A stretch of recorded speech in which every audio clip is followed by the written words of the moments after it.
रहीम। अस्सलाम वालेकुम नाज़रीन, मैं हूं आलिया खान और आप YouTube channel Alia Khan official देख। तो बिजली के बहरान पर, तवानाई के बहरान पर बात करने के लिए आज मैं मौजूद हूं मोहम्मद अशफाक हनीफ साहब के पास। ये प्रोजेक्ट मैनेजर हैं सऊदी इलेक्ट्रिक कंपनी में। तो इनसे आज हम जो है तवानाई के बहरान पर बात करेंगे और ख़ुसूसी तौर पर इस हवाले से बात करेंगे कि पाकिस्तान में बिजली का बहरान इतनी शिद्दत क्यों इख्तियार कर जाता है और बाकी ममालिक की निस्बत यहाँ पर बिजली इतनी महंगी क्यों है, इसका हल क्या है और इससे निकला कैसे जा सकता है। अच्छा सर, अभी आप चूंकि खुद भी वापडा में काम कर चुके हैं, खुसूसी तौर पाकिस्तान के वापडा में काम कर चुके हैं, तो मैं एक सवाल आपसे लाजमी पूछना चाहूँगी कि ये जो हमारे वापडा वालों ने एक फार्मूला बनाया है कि 200 यूनिट तक 3000 बिल आएगा और 201 यूनिट हो जाएगा तो 9000 बिल आएगा। सर आप भी वापडा में रह चुके हैं, तो बताएं कोई इस तरह का फार्मूला होता है या इसको ठीक किया जा सकता है आवाम के लिए? जी, फार्मूले भी असल में जो ठीक है बनाए तो वापडा नहीं हुए हैं, लेकिन वो भी इंस्ट्रक्शंस भी बनते हैं सारे फार्मूले, गवर्नमेंट इंस्ट्रक्शंस भी फार्मूले सारे बनते हैं। और वो ये है कि बहुत पहले जब ये इलेक्ट्रिसिटी अभी बहुत चीप होती थी तो इतना डिफरेंस नहीं होता था कि 200 यूनिट तक इस्तेमाल करेंगे तो इतने पैसे होंगे, 200 से ऊपर चले जाएंगे तो इतने पैसे होंगे, या 500 से ऊपर चले जाएंगे तो इतने पैसे। ये स्लैब्स जो बनी है ये उस वक्त बनी है जब बिजली बहुत ज्यादा महंगी हो गई, तो वो गवर्नमेंट ने थोड़ा सब्सिडाइज करने के लिए गरीबों को ये स्लैब्स बनाई हैं ताकि जो गरीब 200 तक इस्तेमाल करते हैं उनका बिल कम आए, और जो उससे ज्यादा या 500 तक इस्तेमाल करते हैं उनका बिल उससे थोड़ा ज्यादा आए, फिर 500 से ऊपर जो इस्तेमाल करते हैं उनसे और ज्यादा। यानी वो उनका मकसद ये है कि जो स्लैब्स ऊपर जाती जाएं वो रेट ज्यादा होता जाए, ताकि अमीर लोग जो है वो तो जरा महंगी बिजली इस्तेमाल करें और गरीबों को जो है थोड़ी सस्ती बिजली प्रोवाइड की जाए, ये मकसद होता है।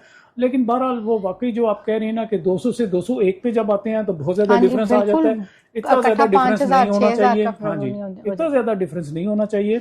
बाहर के ममालिक में ऐसा ही है कि अब जैसे मैं आप सऊदी अरब की बात करूं तो सऊदी अरब में पहले 10,000 यूनिट्स तक जो है वो एक ही स्लैब है। 10,000 यूनिट से ऊपर जब जाता है तो फिर उसके बाद सेकंड स्लैब स्टार्ट। अब आप देखिए सर, इतनी गर्मी है, इतनी गर्मी है, किस घर में 200 यूनिट जलता होगा? आप खुद बताएं। ठीक है, गरीब बेचारे जो सिर्फ पंखा और एक बल्ब, एक दो बल्ब जलाते हैं तो वो तो ठीक है 200 यूनिट तक करते होंगे, लेकिन अक्सरियत अब जो है जाहिर है 90% लोग जो है 200 से ऊपर ही चले जाते हैं, तो ये सूरत हाल है। अच्छा सर, अभी आपने डैम्स की भी बात की, मुतबादल एनर्जी की भी बात की, तो जिस तरह से अभी आप भी वाकिफ़ होंगे इस चीज़ के कि इंडिया ने बहुत बड़ी धमकी लगाई है, जी हम आपका पानी बंद कर देंगे, जो कि वो शायद नहीं कर सकते। तो आपको क्या लगता है कि अगर इंडिया हमारा पानी बंद कर देता है या हम मज़ीद डैम नहीं बनाते तो हम क्या मज़ीद तवानाई के बहरान का शिकार होंगे? अगर होते हैं तो हम इससे निकल कैसे सकते हैं? हाँ ठीक है, बहुत अच्छा क्वेश्चन किया आपने। एक्चुअली मैं थोड़ी सी बैकग्राउंड इसकी बता दूं जी। 60s में 1960 में एक हमारा इंडिया के साथ मुआहदा हुआ था जिसको इंडस बेसिन ट्रीटी कहते हैं। जी जी बिल्कुल। और वो वर्ल्ड बैंक की निगरानी में हुआ था, तो वो हमारे ज़ामन भी थे इस चीज़ के, दोनों मुल्कों के दरमियान ये मुआहदा हुआ था। उस मुआहदे के मुताबिक एक्चुअली आपको पता है कि पंजाब कहते ही 5 दरियाओं की सरजमीन को कहते हैं, तो 5 दरिया ये थे और एक इंडस रिवर था। ये 6 दरिया थे टोटल जो पाकिस्तान में आते थे इंडिया से होते हुए। तो उस ट्रीटी के मुताबिक जो 3 दरिया थे उनका पूरे का पूरा पानी 100% वो इंडिया को दिया गया। तो उसमें रावी, ब्यास और सुतलज, ये 3 दरिया जो है ये इंडिया को दे दिए गए, और इंडिया को कहा गया कि इन तीनों दरियाओं का जितना भी पानी है 100% यूटिलाइजेशन इंडिया कर सकता है।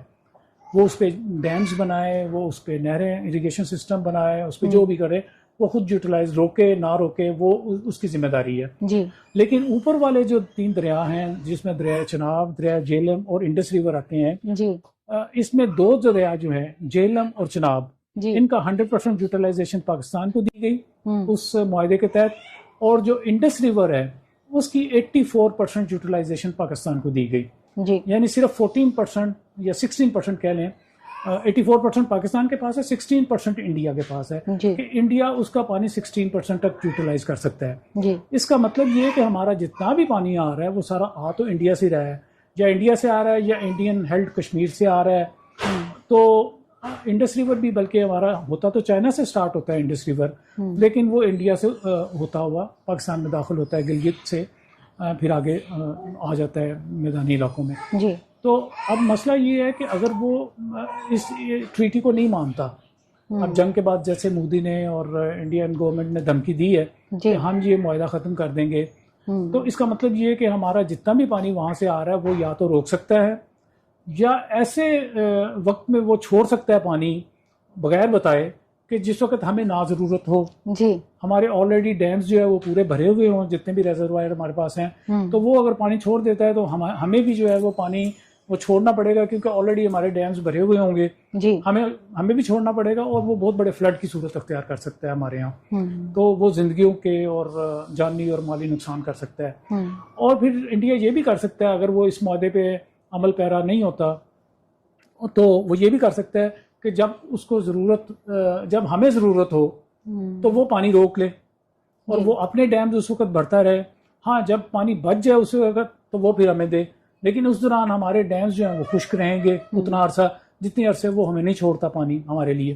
तो ये बहुत गंभीर सूरत हाल है। इस पे जो है वो गवर्नमेंट को बिल्कुल यूनाइटेड नेशन के पास वापस जाना चाहिए और इंडिया पे ये दोबारा से मतलब एक केस करना चाहिए कि इंडिया इस मुआहदे को जो है वो नहीं तोड़ सकता। हाँ, वो मतलब इंडिया हुआ ये था मुआहदा कि जब भी इंडिया ने, एक तो ये कि 14% से ज़्यादा वो रोक नहीं सकता पानी हमारा जी, उसने हमें देना ही देना है और वो अब तक दे भी रहा था। और दूसरा ये था कि जब उसने पानी अगर उसकी पहुंच से मतलब ज़्यादा है, उसकी यूटिलाइजेशन से ज़्यादा हो गया है या पीछे बारिशें हो गई हैं, फ्लड आ गया है, तो हमें बता के उसने छोड़ना है, यानी वो वार्निंग देनी है हमें उसने 3 से 4 दिन पहले कि मैं इतना पानी छोड़ूंगा। लेकिन अब अगर वो बगैर वार्निंग के छोड़ देता है और हमें पता ही नहीं चलता और एकदम से रात को पानी आ जाता है और हमारे गांव के गांव बहा के ले जाता है, तो ये बहुत बड़ी मतलब बहुत ख़राब सूरत हाल होगी फ्यूचर में। तो इस पे जो है बहुत ही खसूसी तवज्जो देने की ज़रूरत है गवर्नमेंट की भी, और इंडिया के साथ बैठ के बातचीत करने की ज़रूरत है ताकि इंडिया जो है वो इस मतलब इंडस वाटर ट्रीटी को जो है वो बेस समझे और उसको ख़त्म नहीं करे।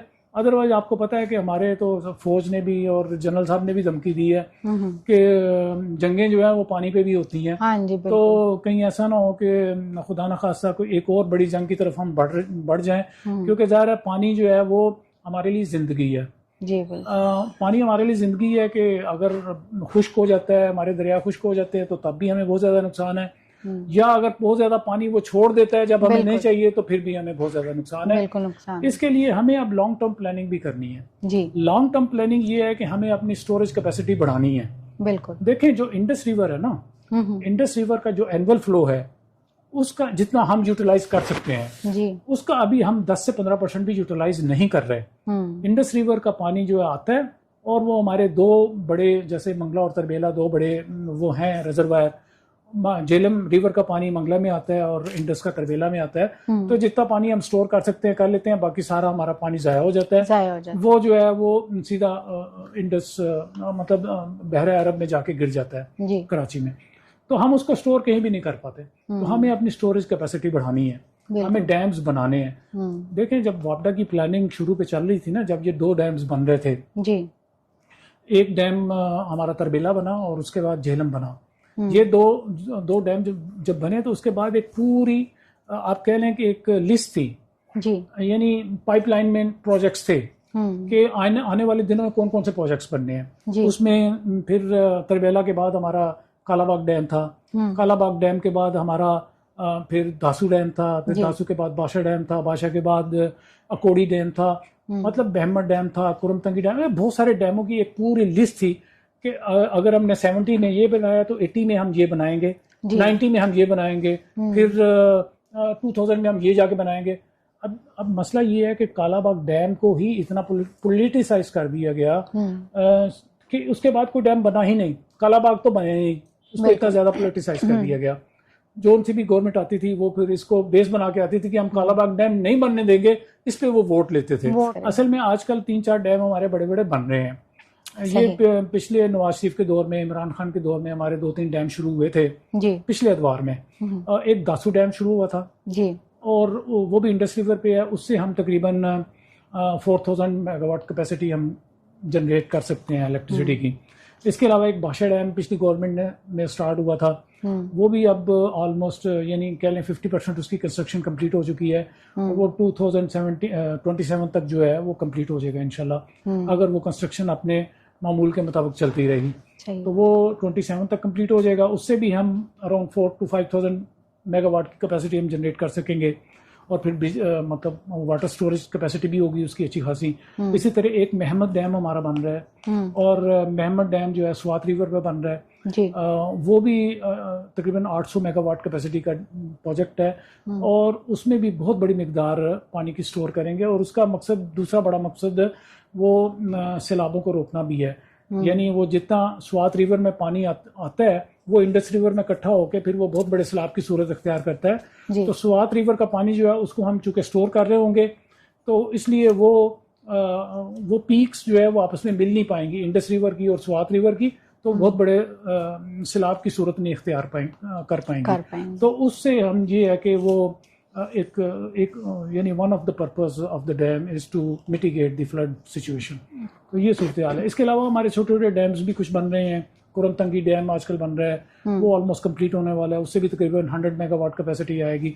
तो और इसी तरह कुछ आज़ाद कश्मीर में हमारे डैम बन रहे हैं, कोहाला प्रोजेक्ट है वो बन रहा है, नीलम जेहलम एक हमारा प्रोजेक्ट बना है वहाँ पे, उसमें कुछ खराबियां आ गई हैं, लेकिन बहरहाल वो भी तकरीबन 900 मेगावाट कैपेसिटी का प्रोजेक्ट है, वो है। इसके अलावा कुछ और चंद एक प्रोजेक्ट हैं आज़ाद कश्मीर में बन रहे हैं। आज़ाद कश्मीर में भी बहुत ज़्यादा पोटेंशियल है जी हाइड्रो पावर का, सही, लेकिन वो हम यूटिलाइज नहीं कर पा रहे। इंडिया जो है वो जितनी उसकी मिकदार उसको मतलब हमारे रिवर से जितनी उसकी मिकदार लेनी है, जैसे वो 14-16% उसका हक है, वो अपनी 16% से भी ऊपर जो है वो कैपेसिटी के डैम्स बना चुका है वहाँ पे, जो उनका मतलब इंडियन हेल्ड कश्मीर है, जम्मू एंड कश्मीर में। लेकिन हम जो है वो पता नहीं क्यों इसमें पीछे रह गए हैं, और या तो गवर्नमेंट्स ने बहुत ज़्यादा तवज्जो नहीं दी पन बिजली की तरफ, और वो IPPs के चक्कर में पड़ गए, क्योंकि IPPs के मुआहदे जो थे उनमें गवर्नमेंट्स को भी फ़ायदे थे,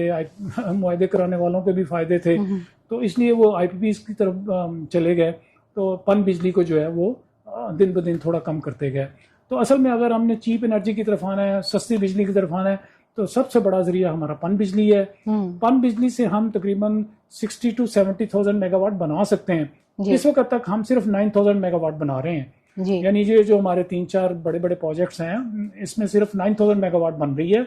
हम 60 से 70 हज़ार मेगावाट की बिजली हम सिर्फ पानी से ले सकते हैं, इसी तरह सोलर से ले सकते हैं, इसी तरह विंड एनर्जी जैसे मैंने पहले जिक्र किया, तकरीबन हम 50-60 हज़ार मेगावाट तो सोलर विंड से ले सकते हैं। बिल्कुल। तो ये सारी चीजें अगर हम प्रोजेक्ट्स हमारे बने तो चीप एनर्जी हमारी बहुत मौजूद है पाकिस्तान में, मतलब उसके पास बहुत ज्यादा पोटेंशियल है पाकिस्तान के पास चीप एनर्जी का। हमें चीप एनर्जी की तरफ आना है हर सूरत में, और हमें महंगी एनर्जी को खैरबाद कहना है जो IPPs या थर्मल एनर्जी है। चलिए, बहुत शुक्रिया सर, आपके वक्त का बहुत शुक्रिया। आपने हमारे देखने वालों को बड़ी मुफीद मालूमात दी। गवर्नमेंट गरीब का साथ देना चाहती है, गरीब का ख्याल करना चाहती है, तो उसे चाहिए कि एनर्जी के मुतबादल ज़राए की तरफ आए। हर बंदा इतना बिल नहीं अफोर्ड कर सकता, हर बंदा इतनी महंगी बिजली अफोर्ड नहीं कर सकता। इसके लिए आपको सोलर को फ़रोग देना होगा, विंड पावर को फ़रोग देना होगा। इसके साथ ही आलिया खान को इजाज़त दीजिए। अगर आपने मेरा चैनल सब्सक्राइब नहीं किया तो सब्सक्राइब कीजिएगा, अपना फीडबैक देना ना भूलिएगा। इसके साथ ही इजाज़त दीजिए।